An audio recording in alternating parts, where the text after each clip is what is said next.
Hi everyone, this is Sterling McGarvey. This is Takeshi Hiroka. And we are here playing Ultimate Marvel vs. Capcom 3 for PlayStation Vita. So, from my time that I've been playing it, just popping it in, it feels very, very, very close to the PlayStation 3 version. And as you can see, the opening cutscene is gorgeous on this screen. I'm just going to go ahead and jump ahead to the menus here. Get this bad boy loading up.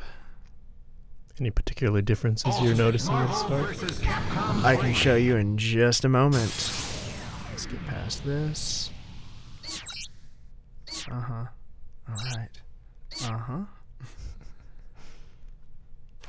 I cannot lie, I cannot read Japanese, so I'm going to...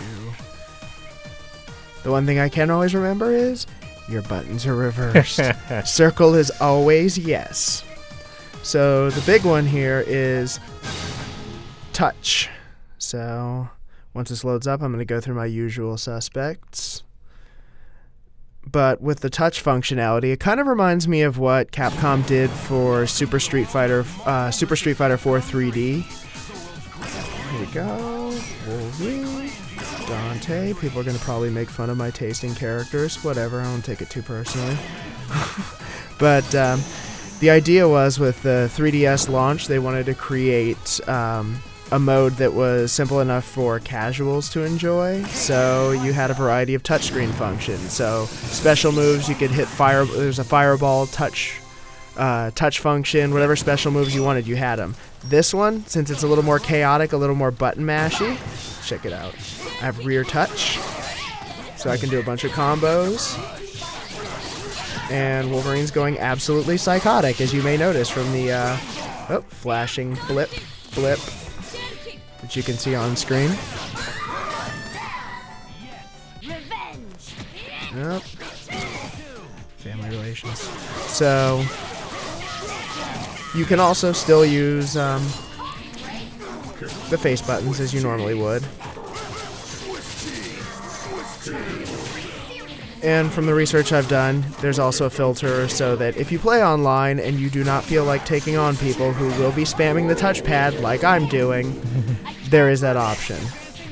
And you can also do it on the front. I like the rear touch because, well, for the purpose of presentation, it makes everything look significantly better. So is there any difference between touching the back and touching the front?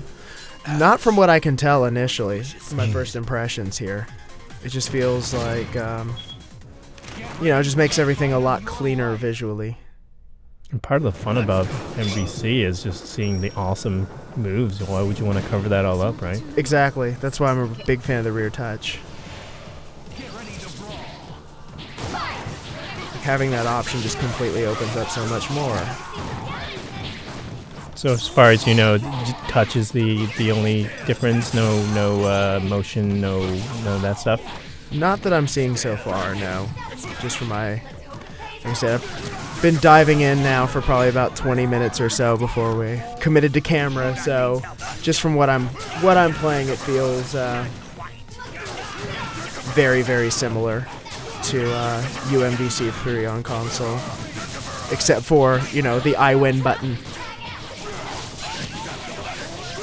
and I can kind of stroke the touchpad upwards to get aerials.